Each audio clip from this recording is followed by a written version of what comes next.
Hey, what's going on, guys? I'm going to talk today about the South Africa's rugby talent drain. A lot of really good South African rugby players are going to other countries and they're establishing resident status and sometimes citizenship, and they're playing for the other countries against South Africa. So you're having South Africans playing against South Africa, and you really can't blame them.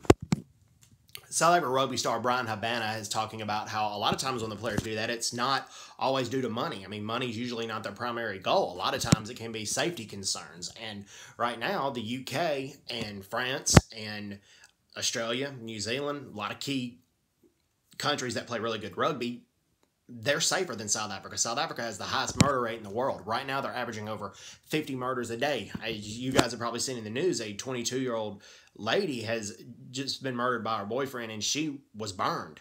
I mean, the body was burned, and fortunately, the police caught the guy, and they're charging him in South African court. But since that has happened, a lot of South African women have gone to social media, and they've reported being beaten at the hands of their boyfriends, or their boyfriends trying to kill them, or former boyfriends or former husbands trying to kill them.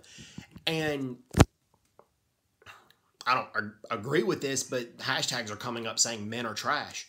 And that that's going on right now. And also, as I pointed out, and they average 48 attempted murders a day. South Africa averages 48 attempted murders a day. And then he goes on to talk about the politicization of rugby. And he doesn't talk about the quota system, but right now it is a disqualification if you're a white South African to play rugby, because by 2019, the South African government is wanting the rugby team to be 50% non-white, mostly 50% black. And traditionally, rugby has been the white South African sport, and soccer has been the black South African sport. Now, sports should be integrated. I'm not saying that at all. And plenty of blacks can play rugby very well. But when rugby has traditionally been the white South African sport, and it's a punishment to be white in the rugby system, you're going to be losing some of the best players. That would be the same way if they were making white South Africans to be 50% of the soccer starters. That would not go over very well. And that would also be disastrous if the United States required 50% of all basketball teams to be Caucasian. The United States would not be the dominating team in basketball like they are.